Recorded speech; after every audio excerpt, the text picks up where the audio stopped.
Gawelo kumwezaya yo, Gawelo kumwezaya yo.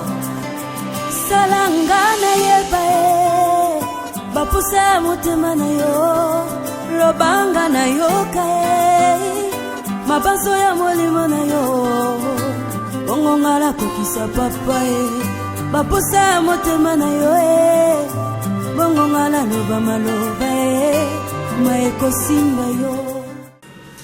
Très heureuse d'être encore devant vous ce soir, mesdames et messieurs, mes sœurs et frères, bonsoir et bienvenue dans cette émission chrétienne. Je l'ai dit très bien, une émission qui reçoit pour vous les hommes dédiés, les différents hommes dédiés qui sont munis d'une connaissance de la Bible, d'une connaissance de la parole dédiée, les hommes dédiés qui vont nous nourrir. Aujourd'hui, je ne suis pas seule. Je suis avec le prophète Ézéchiel Mbambi, à qui j'ai dit déjà bonsoir pasteur. Bonsoir madame la journaliste. Et je vous signale, il est de l'église Pain des Vies, l'église Pain des Vies, et il est reçu à l'émission Source des Vies. Et sachez-le très bien qu'il y aura vraiment de la vie aujourd'hui. Et restez branchés, vous ne serez jamais déçus. Ce soir, on va parler d'un thème très important qui est intitulé Comment vaincre l'ennemi. Comment vaincre l'ennemi. Je crois bien que vous avez déjà vos papiers, vos bibles et tout, et vous allez noter là où vous êtes. Aujourd'hui, le thème c'est comment vaincre l'ennemi. Un thème interrogatif qui aura vraiment des réponses ce soir. Déjà, pour que nous puissions encore commencer à parler avec notre prophète, on va demander au prophète qui est un ennemi. Merci beaucoup. D'abord, je bénis l'Éternel pour la grâce. Oyo Nzamba Salibiso. Zamba Pambolayo, madame la journaliste, elle a notre très bien l'introduction et l'émission. Tant que les partenaires sont joués par rapport à la mission par la grâce de Dieu, nous avons Pambolabam. Et la Bible dit nous prions un Dieu où aller mettre et attendre, à aller mettre à circonstance. Ce n'est pas pour rien que le Dieu de la Bible a permis, dans le moment où tout est mal avec les dieux pour parler de la part de l'Éternel. D'abord, par définition, dans la définition, on appelle ça, on a ennemi. Ennemi, premièrement, azali mutu ko aza ko souhaiter mabe ekomela ndeko na ye mabe ekomela uninga na ye, c'est-à-dire azo souhaiter à mon avis ko échouer na vie, azo souhaiter à mon avis ko échec même na misala au sala, aza même ata prêt, toi aza prête ya kuluka même ata liwa ya vie ya mutu wana ndé mutu ande babengi azali ennemi.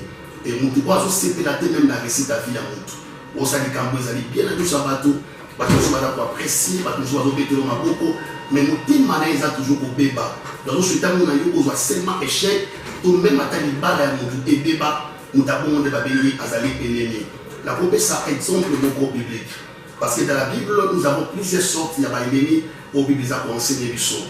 Mais si nous avons le livre, il y a des chroniques, chapitre 20, la Bible déclare un jour, le peuple Israël, va aller dans les kimia, va aller dans les calmes. Madame la journaliste, parce qu'elle aura des photos sur la peuple de Dieu, n'a pas parlé là. Et pour que l'ennemi ait combattre, ils ont aussi créé des problèmes. Suite à grâce et tout, une mission qu'on a fait, et qu'on peut trouver l'ennemi et bien dans la vie. Et qu'on peut trouver l'ennemi dans la société, et qu'on peut trouver l'ennemi même dans l'entreprise, et qu'on peut trouver même l'ennemi même dans la famille. La Bible dit Israël va vendre dans les Kimia, dans les Calmes, dans le moment où le roi Josaphat, le roi Israël. La Bible dit qu'il y a trois royaumes. Et il pour combattre le peuple d'Israël. Pour le ça Israël m'a dit. Donc à partir on doit comprendre que même peuple moabite, le peuple va combattre l'ennemi, il y a Israël. Et deuxième exemple, dans la Bible, la Bible dit Jésus a entouré la 12 disciples. Mais parmi les 12 disciples, il y a un disciple qui a été ennemi, la combat Judas. On va souhaiter pour mon échec du ministère à Jésus. On va souhaiter même à il y a Christ. Donc ennemi. Aza mutu na souhaiter mabe ekoma na kaka vie ya mutu aza mutu zolinga te amona mutu progresser na vie yende babenga zali ennemi. Voilà, merci beaucoup pasteur. Pasteur ABC biso ennemi eza mutu alingi te amona en fait muninga na en bon état to amona muninga na azo progresser malamu na vie yo nende to bengi ennemi. Mais pasteur est-ce qu'il y a une différence entre ennemi et adversaire? Merci beaucoup madame la journaliste. Ennemi et adversaire mission na bango eza à peu près ndenge moko. Donc on peut ça exemple moko le sang d'esprit azo pesa na esprit bato bazora makoki wana ya kotala même mbale ya kotala même attaquage au moins à 2 personnes, dans la carte d'arrêt, 2 personnes dans la carte stade, Bazobunda, au contraire, il y a un adversaire. Et adversaire, il y a quoi c'est ça, Moninga? Il y a quoi c'est chaos? Il y a pour te Moninga, on a un échec. C'est le même aussi avec l'ennemi. L'ennemi, il y a pour combattre le Vinayo, il y a pour qu'il y ait le Maboko, il y a pour qu'il y ait souhaité mon récit dans la vie. Donc, Bango Bade Baza a peu près la mission de l'ennemi. Un adversaire, un ennemi, parce à peu près la mission de l'ennemi. Et alors, vous venez d'ailleurs de donner des exemples que la Bible, Zaki n'a ennemi, mon quoi, Judas, je crois bien Judas peut même y ce Zaki nous gentil, à l'au moins le coup la ami. C'est parmi les apôtres. Mais en cachette, Zaki ennemi. Voilà. Et puis, tout rose sous l'histoire, sous la Bible, bazo le bas, l'histoire il y a Goliath. Goliath va tout mieux, ça veut pas qu'il y ait Zaki ennemi à peu. Est-ce que vous avez vraiment pour reconnaître que Mouto a ennemi? Merci beaucoup, madame la journaliste. Par rapport à la question tournée. La Bible dit, dans le livre de Jérémie, chapitre 33, verset 3, nous avons dit Jérémie, invoque-moi, je te répondrai, je t'annoncerai des grandes choses, des choses cachées que tu ne connais pas. Donc, moi, il faut se dans la facilité, il y a pour découvrir l'ennemi parce que, madame la journaliste, ils ont l'ennemi, nous ne sommes pas pour m'appeler Bamina Bissou. Donc, assez déguisé, sur vous voyez, vous avez ma malam, mais la carte naïe, elle a la sémence hypocrisie. La carte naïe, elle a médité même à Salomabé. Nous n'avons pas par rapport à l'exemple où tu peux c'est Agida. Bible va compter parmi les disciples, parmi les apôtres. Et un jour, dans la Bible, quand Jésus-Christ a fait ses disciples mission, il y a des démons dans la vie à boîte. Parmi les disciples au Christ, nous avons même Judas. Donc c'est difficile dans l'intelligence à mon moto pour que nous avons la façon de comprendre que toi, tu es ennemi, toi, tu es ennemi. Moi, les bossos dans la façon de comprendre l'ennemi, je parle la révélation. C'est par la révélation. Maman, nous prions un Dieu qui a la facilité et à révéler même à Kamou et à quitter.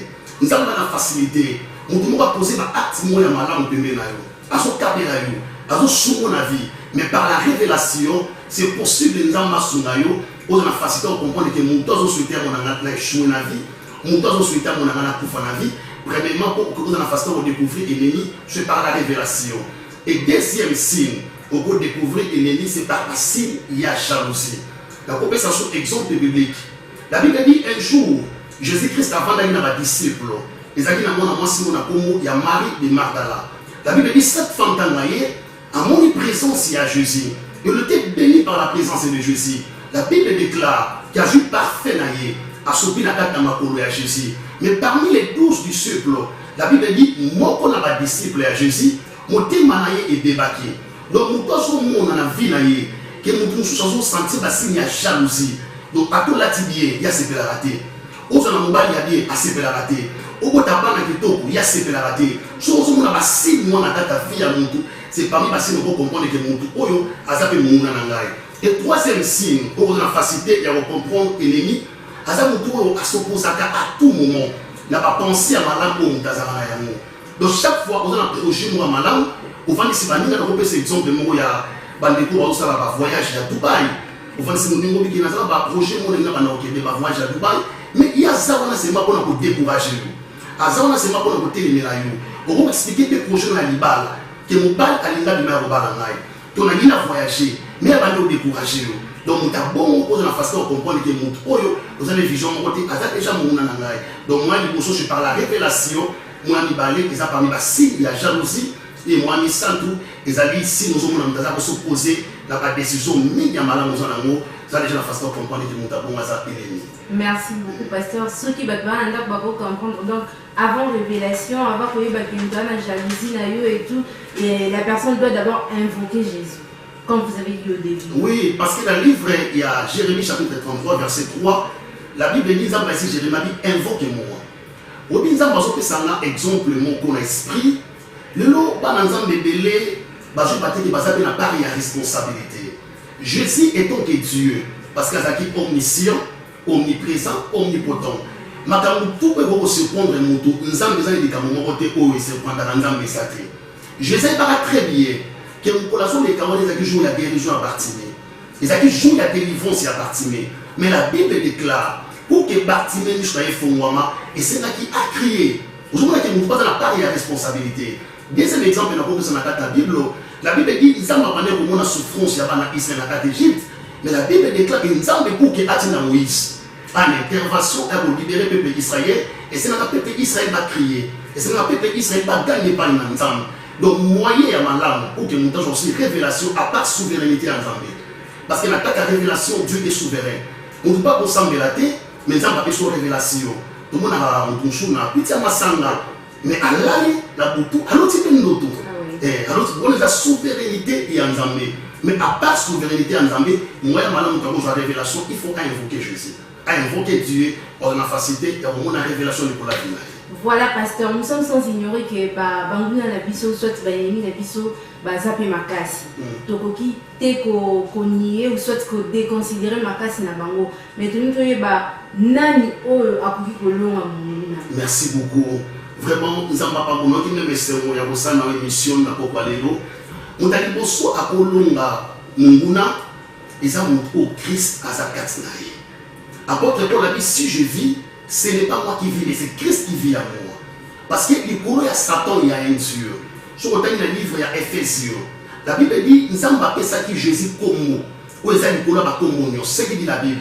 La Bible déclare ceci.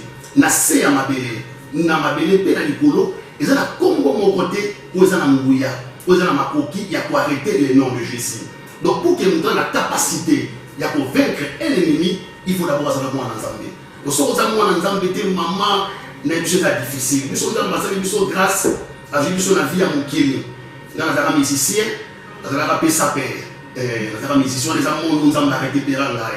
Nous sommes des à rappeler dans les camomos qui ont passé. Nous commençons à aller dans le salon, nous avons écouté des acquis, nous avons mis ensemble, nous avons mis la cigarette ensemble, les camarades nous ont dit ça quoi faire. Abina dit que ça n'a pas de choses qui vont nous avoir au Ganga, bah ça n'a pas marché. Sur la liberté, on a besoin de dire barabi, bando qui va dans la cigarette. Or les sorciers aussi la fimaka, les sorciers aussi dans la masanga. Donc pour la capacité, il y a pour vaincre l'ennemi, ils ont il faut qu'on moi en Zambie.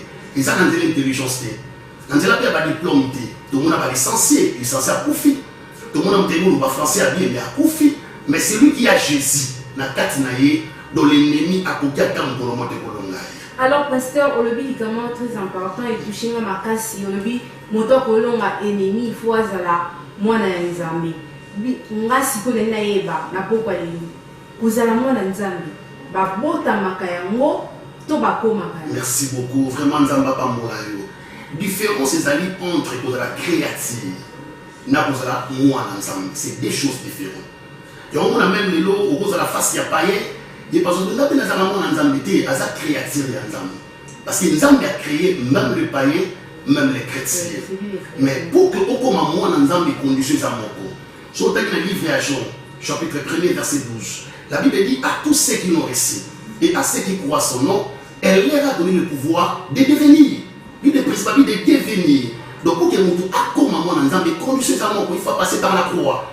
C'est-à-dire qu'il faut accepter Jésus dans sa vie. Donc le Seigneur est sauvé. Nous avons des Christ à vous saluer faveur pour que vous m'en mais nous sommes créatifs, mais nous sommes voilà, nous sommes et nous répondre bien à la place à pasteur Mdenga Lobi, nous avons insisté kaka au fait pasteur Anouel Bakaki babota makamwa na nzambe te.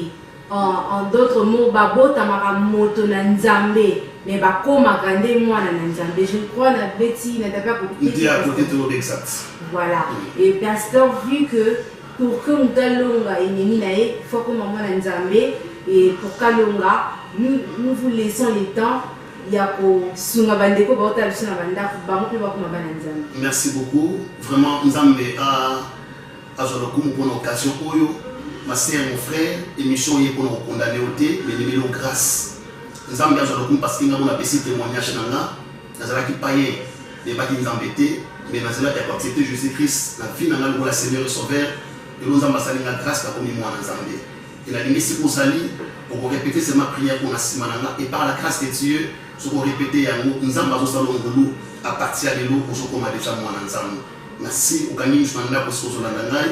Vous allez prier au Nasimanangai, pour le Bikolo Yesu, na yepa na yo, na fongoli motema na ngai, na yambio na bomoi na ngai, lokola kolo pe mobikisi na ngai.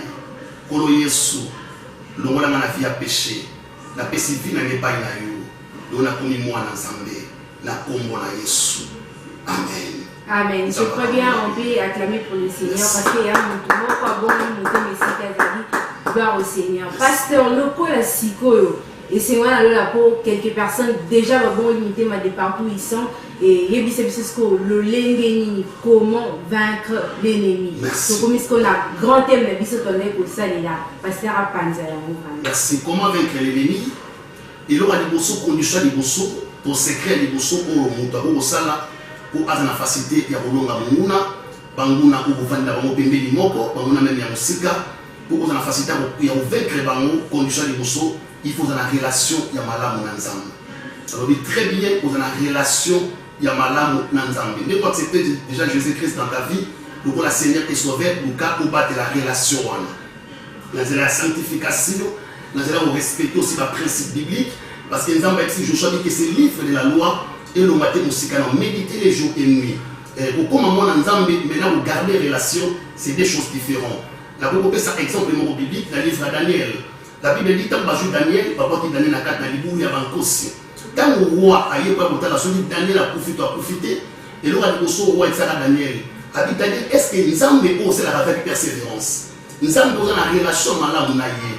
Est-ce que nous avons habitué, n'a qu'à Nalibou, il y a un cossi. Et là, on a beaucoup de chrétiens, beaucoup de personnes, de l'église, prier même à langue, prophétiser, le même protocole dans l'église. Mais dans la relation, il y a mal à monter dans Nzambe. Donc, c'est-à-dire, l'alliance dans Nzambe, ils ont déjà brisé. Les diables à côté parce qu'ils ont invoqué le nom de Jésus. Mais les diables à pour invoquer le nom de Jésus. Et puis, ils ont la relation puis à Malam dans Jésus. La propre, ça exemple le mot biblique dans le livre, il y a Actes des Apôtres. La Bible déclare, ils ont dit dans le groupe, il y a un garçon. Il y a un apôtre Paul, il y a un milieu de le roi apôtre Paul, il y a un milieu de Jésus. Il faut récupérer fou. C'est ce que dit la Bible. Il faut un attaque dans l'arbre. Il faut un conseil de délivrance. La Bible dit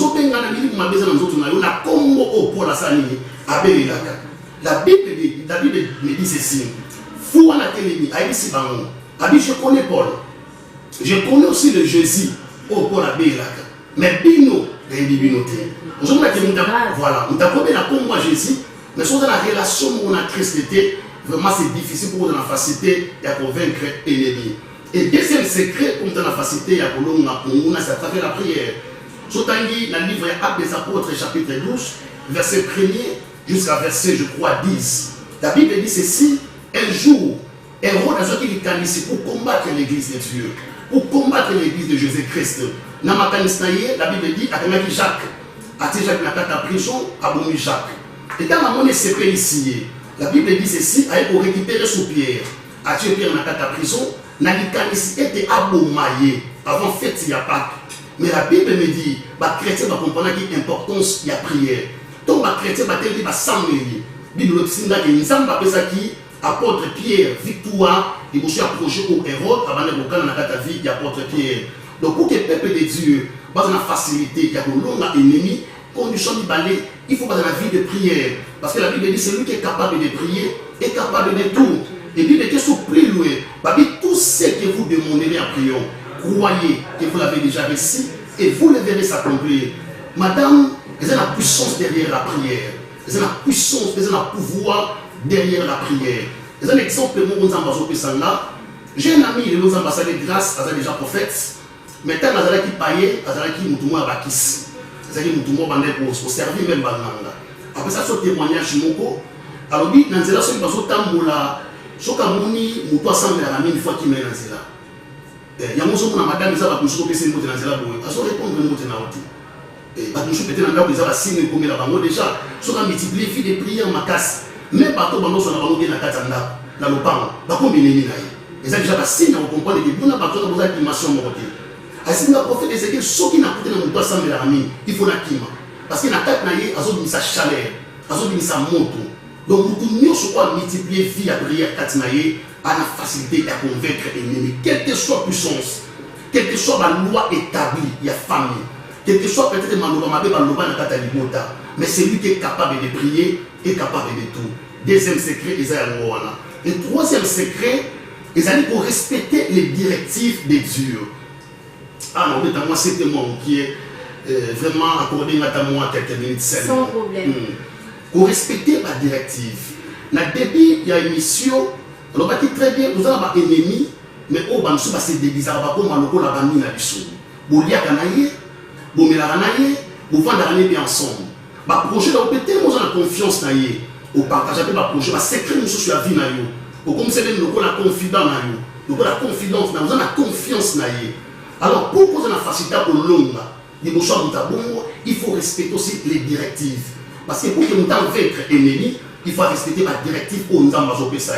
Si on a pris exemple dans 2 Chroniques chapitre 20, quand le peuple Israël va porter dans le Tumba, il va un peuple Moab, il va un peuple qui va s'engager pour combattre Israël, la Bible dit qu'il y a un prophète. Le prophète a télé dans la directive.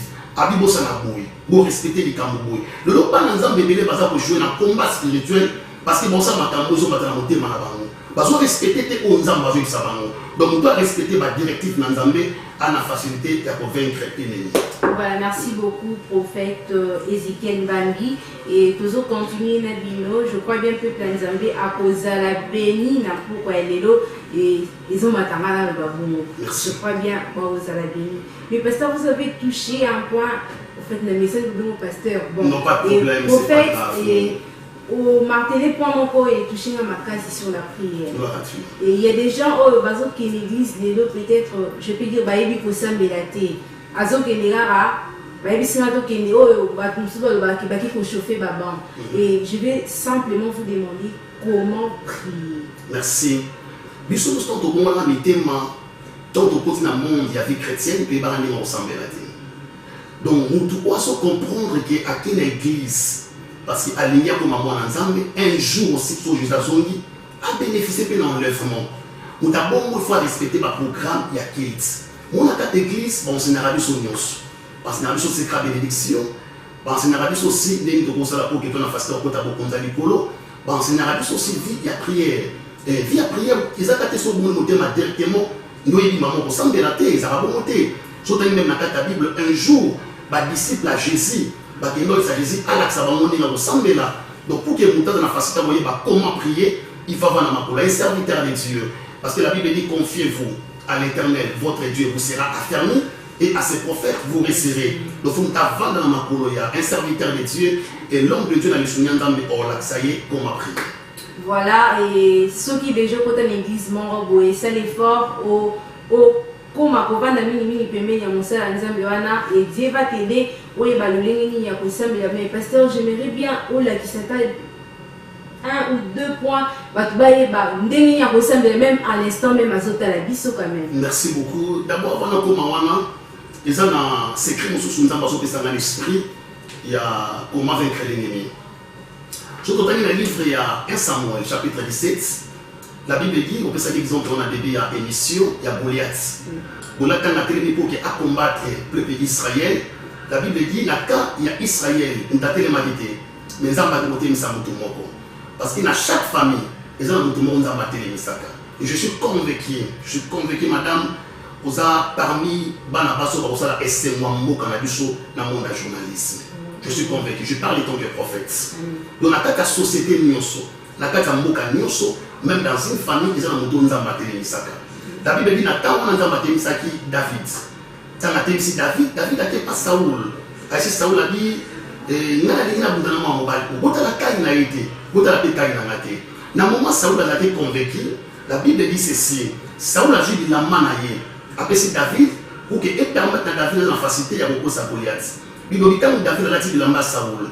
Premier pas, deuxième pas il a mal les combats qui est kilo. Voilà, donc secret une source où on a beaucoup de dans l'ensemble de la pourquoi de l'eau, sur le niveau vaincre l'ennemi pour utiliser l'arme pour l'ennemi dans le ciel. Ah, il n'y a pas de monde qui est dans la profondeur. Comment les lois dans l'ensemble de l'élé, c'est tout ce qu'on a ministère prophétique, nous avons pas pour révéler.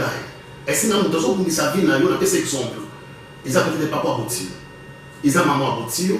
Ils ont bail, tout le monde pour venir à la Katanga. Mais aujourd'hui, on a utilisé l'arme pour bénir la selle. C'est-à-dire à combien de kanda envers Moutouana. Or, c'est ça sur Moutouana. Tu ne sais pas si tu as mais parents est bouillé. Nous avons utilisé l'arme pour bénir pour utiliser. Donc, nous avons fini déjà par parents. Au fini, peut-être nous parce que nous avons mis ça à mourir. Donc, il n'y a pas que c'est difficile pour que nous ayons la facilité, il y a que nous avons nous.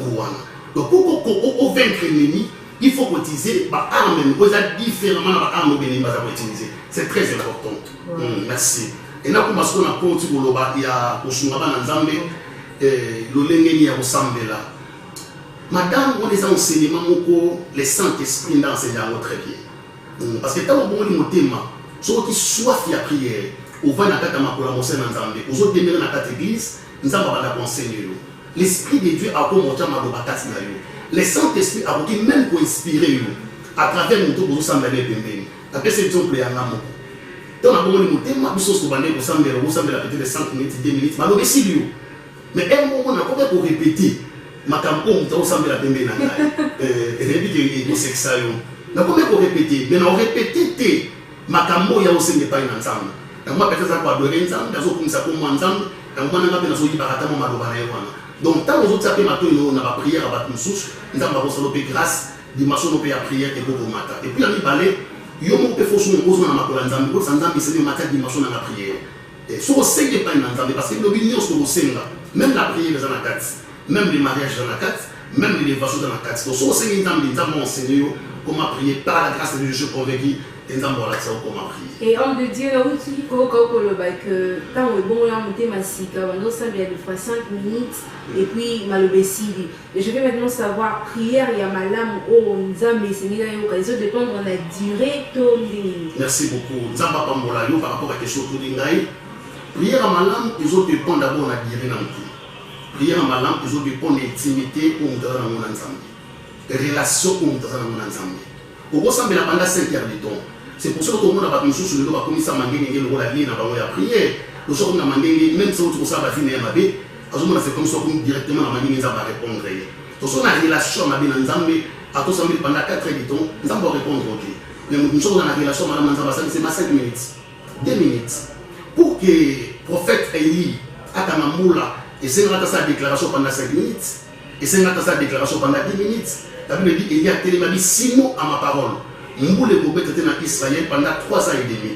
Donc, ceux qui sont dans la relation, Madame Nzambe, à cause de la prière à 2 minutes, Nzambe va répondre pour les quand même dans la relation, Madame Nzambe, à cette prière à 5 heures du temps.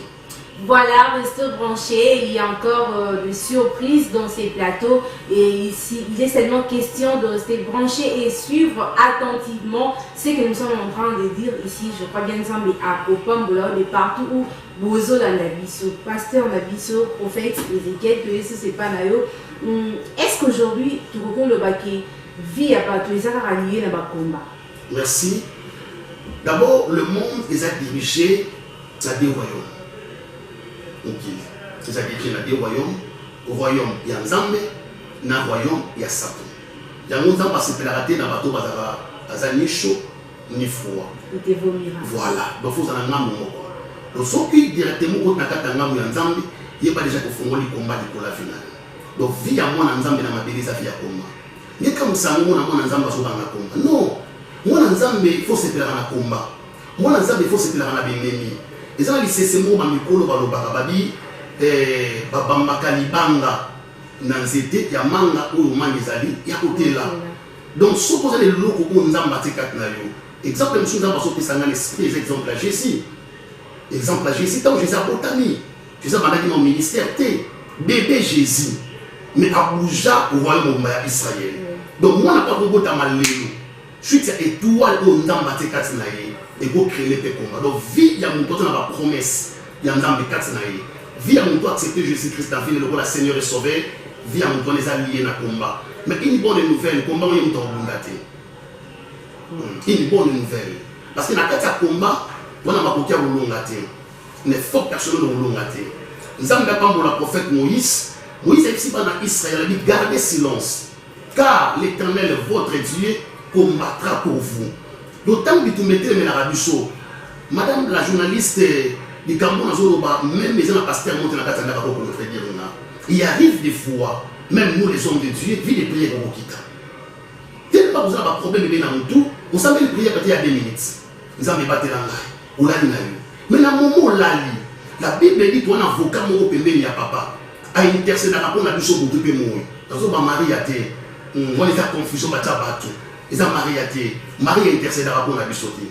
Ange mort intercédera pour la bichoté. Toi, un avocat, Toi, l'intercesseur, il n'y a papa, c'est la personne de Jésus. Même la position, il y a faiblesse. Jésus est là pour intercéder pour la vie. Donc je crois que la réponse n'a pas ça.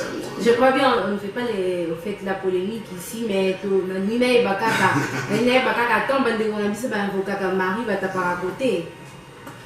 Dans un contre, maman, Zambia Pambolo Makas par rapport à l'émission de Ndamo Salangese Makas. Nous avons fait un témoignage de Moussa Manakatekis. Nous avons préparé une campagne de Moussa Sala, nous avons laissé l'invitation, nous avons laissé l'invitation.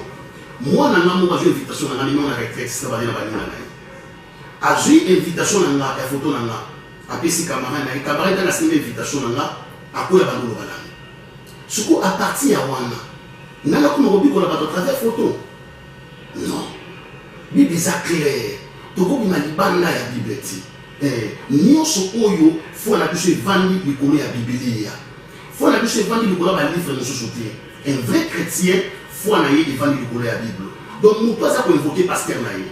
Nous pas ça pour invoquer ba démon. Nous pas même ça pour invoquer Marie, na que plus loin. Nous pas même pour prier des fois dans la chapelle des abominations de la méchante ensemble. Voilà, prophète, tout aussi bonne note. Merci. Et puis de comprendre tout aussi dans le Merci. Et papa, qui nous trouve bas, devant notre ennemi, nous bossons en monde dans la mission. Nous devons faire une prière d'adoration, nous souhaitons une prière de combat. Merci beaucoup. Tous les deux, c'est très important. Et ça, nous commençons sur la prière dans la Kumoko, dans le Sangai, dans la Kumiko, dans la chambre. L'esprit m'a bien visité. On a des mots pour combattre. Des mots pour combattre. Et quand on a des mots pour combattre, on a senti dans mon thème, on a habité dans des mots. Je dois élever le nom de Jésus. Parce que la Bible dit que quand vous élèverez le Fils de l'homme, vous connaîtrez de quoi qu'il est capable. Parce que dans le domaine, il y a prière, et ça n'a pas le lien de belé au Nzambe, à vous intervention dans le monde, on a fait la note. Parmi les secrets, il y a prière, ils appellent secret adoration. Donc, adoration, c'est la prière. Autant que nous avons adoré Nzambe, Nzambe n'est pas comme ça qui est au long de la Bible. Et on sait même dans la Bible, et ça n'a pas combien de bébés dans Israël, non parce que c'est Babunaki, mais dans le moment où on a adoré Nzambe, Nzambe a continué de venir à Boulou Yeke, Nakaya Bangouna. Mais prière, il peut, et pour bien d'intervention. Donc, on peut sur exemple, il y a Actes des Apôtres, chapitre 12. La Bible dit, tant l'église était dans la qui Nzambe a dit 11 n'est pas vous libérer via Pierre. Et surtout même dans Actes des Apôtres, chapitre 16, dans mon bagage, Paul et Silas. Qu'est-ce qu'il dit la Bible? La Bible dit dans 4 Naboutou, Paul et Silas priaient et chantaient. Dans le milieu où ils allaient, ils allaient au Sambela et ils allaient au Yéma. Donc, le milieu où ils allaient, c'est très important. Adoration et intervention, et pour ça, on a coquille à l'onga ennemi, et prière aussi, et pour ça, on a force pour garder la facilité et pour vaincre l'ennemi. Bon, je peux dire, face à un problème, en fait, ils ont la catégorie montée à prière, tout s'y focaliser dans tout ça, nous sommes dans ça. La vraie prière, madame, les prières vous ont conduit par le Saint-Esprit. Moi, j'aime des prières où vous allez diriger par le Saint-Esprit. Donc, c'est-à-dire, aux ensemble de la terre, non parce que nous avons dit que pasteur n'a pas dans la au bout d'un temps, le Saint-Esprit a convaincu que c'est moi qui adorer les hommes. Nous avons quatre adorations, c'est qu'il y a l'intervention au bout d'un temps, le Saint-Esprit du show, simplement dans ma zone, les l'église, moko, maman, mon attaque, l'église, on a dit, ça a mon lit à ma casse. Maman a la stratégie, moko, avant d'aller au sala, ceux qui vont payer veiller, mon a sali café. A sali café, soit va mêler café, l'élection, maman, va pas là, même, dans la décision, ensemble, Nous, comme sous modérateur, à télé, quoi, comme ma prière. Je dis très bien dans l'église, à Bissot, les amis, ils ont sans dire merci. Après, merci, nous avons dit, ici. Le modérateur conduit par le Saint-Esprit. L'Esprit de Dieu est habité dans le moment où on a prié autorité. Elle s'est dit, côté de ma mission, on va battre ensemble. Donc, prier autorité bandit. Maman, on va aller pour ça, la cérémonie, où tu as Canada d'église. À quoi directement, on dit pour confesser. Donc, vraie prière, les prières, vous allez diriger par le Saint-Esprit. C'est-à-dire, avant même qu'on ait en profondeur la prière, il dit, Seigneur, dirige-moi. Place on dans mon maillot, je suis pas dans la place. L'escalade, c'est ta vie dans le salut. Merci beaucoup. Et si tu as besoin de la vie, prière, madame, vous êtes conduit par le Saint-Esprit. Et Mitika, vraiment, Mitika, au matin en extase, il me suffit que au Saint-Esprit, c'est très capital. Et je vous rappelle, il y a un bâtiment pour le prophète Ézéchiel Mbambi de l'église pain de vie. Pasteur, tout sur le moment qui est dans l'église quand même, tout le monde est capable de et comment évolue l'église maintenant? Merci. L'activité pour le moment et tout. Merci beaucoup. D'abord, l'église, c'est ça dirigé par nos amis. C'est vrai, parce que partout dans le monde, toujours avec ces moments difficiles, l'église, mais le Saint-Esprit. Dans le moment où vous allez, le Saint-Esprit a ça pour fonctionner et a ça pour visiter via battu. Mais chaque pasteur a une directive dans le moment où il y a l'église. Pour nous, nous avons convaincu qu'il y a un groupe. Il y a WhatsApp, on a dit que sur l'église. Et là, on a la prédication en ligne. On a la prière même en ligne. Mercredi, on a un programme de prière. Et ce qui est ensemble, ça peut convaincre madame la journée, c'est bien là, je suis allé bateau parce que na naku. Obi ba nzambe belé ba bongi momo front. Ba bongi momo front, ba nzambe belé na minute pour ba pesa raison nzambe frontité. Or dans la Bible, nzambe senga pa na Israël au front na kata désert. Et nzambe dit que ba na Israël ba usi na kata boum, ba ba ne pour s'arrêter. Na moment où votre pasteur a un numéro na téléphone, a un compte peut-être d'activage. Travailler dans le compte, il y a un peu de publicité à la région en Athènes. On continue à offrir, même aucune église. On continue à offrir, même à travers le téléphone. On a la prédication en ligne, vraiment, et on parle de la bande dans le toujours dirigé l'église. Mais je crois bien que le fin a bien mis en détail offrande. Il y a aussi dans la MP, ça peut branchement. Merci maman. Avant l'émission, nous avons enseigné le mot dans la vie, il faut qu'on s'attende à la nuit. Les Camerounais sur ça là, madame la journaliste, nous sommes au coin là. Ils ont pas posé la pour eux, ils ont pas posé la contre eux. Au moins les bateaux vont voir ma Cameroun. Bon, qui peut être ma musicien, nous sommes qui. Oh déjà, bazo, j'aurai un bon, dans les élèves un peu ça, dans les élèves bon franchement. Mais ceux qui ont la pasteur, n'est-ce pas ma Cameroun a rendu à moi. Mais pasteur a mis là, mais oh, quand on peut ça d'abord offrande, ça c'est comme si on les offrandes, ils ont pour au pambo la pasteur non et ça c'est une reconnaissance madame nous a dit banda tongo c'est pourquoi attaque différent ou ajouter la Bible dit nous prions un Dieu qui crée à nous les vouloir et les faire c'est dans son plaisir nous avons aussi ma beauté ma beauté t'attaquer le monde mais quand on t'attaque le monde ça ne reconnaissez pas l'entendez tout le monde a ensemble tout le monde a ensemble à travers ses serviteurs je le sens esprit à convaincre aux gens pour que ça fonctionne ensemble pour se quitter ça fait partie de la séquence de bénédiction à venir. Voilà, pasteur, adresse église et ça. Merci. Église dans Zokamba, ils sont à Yulo, dans l'avenue Bakwandou, numéro 32 bis. Bateau Bayebi, Yulo très bien, on a Yulo site, parce que on a des Yulo site dans Yulo Nord, église dans Yulo site, dans l'avenue Bakwandou, numéro 32 bis. Voilà, adresse à l'église et Pessami. Si tu es intéressé, si vous êtes intéressé de là où vous êtes, Makambo Eleki Awa, il y a un numéro au bas de vos écrans. Beaucoup mais biso sur WhatsApp, beaucoup biso, beaucoup de intégralité à Makambo Lyon, c'est plus beaucoup de explications. Nous sommes pasteur, nous sommes presque à la fin. Déjà, Rodin Tala, c'est biso qui est très 3 minutes, je crois bien. Et votre mot de la fin. Merci beaucoup. Il y a une émission pour l'émission, pour l'émission à l'élo. Vraiment, nous avons pas mon layo. D'abord, nous avons Sala, nous avons Watombola. Passer les sous à passer au sol, nous allons passer au grâce à Tombola et n'a profité, n'a pas mouillé la Nyoso pour bas occasion et on a na Katanda, surtout église on a pour Kambakan de vie, vraiment le bon ensemble ça pour na bango, nous avons pas pour la Mboka Congo, Kataki mais na Katamboka na biso, surtout les activités nationales normalement les alaka, le comme Pekembo et vous pas ensemble. Merci beaucoup prophète. Merci beaucoup. Et j'ai dit déjà merci pour avoir répondu à notre invitation. Merci beaucoup. Voilà, j'avais aussi pour vous le prophète Ézéchiel Mbambi de l'église Pain de Vie.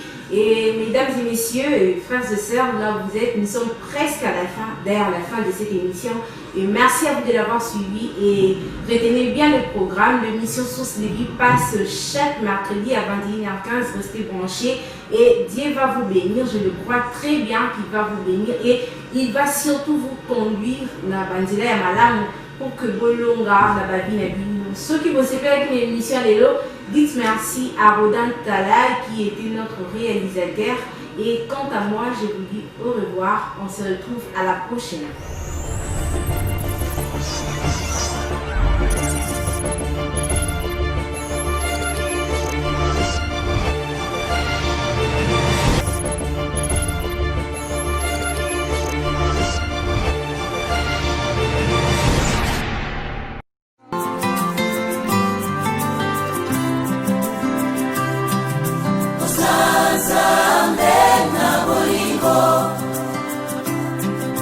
obongi na lokumu Yawe lokumu ezaya yo Yawe lokumu ezaya yo Salangana yeba bapusa motema na yo lobanga na yo kae mabanso ya molimo na yo bongo ngala kokisa papa bapusa motema na yo bongo ngala loba maloba maeko simba yo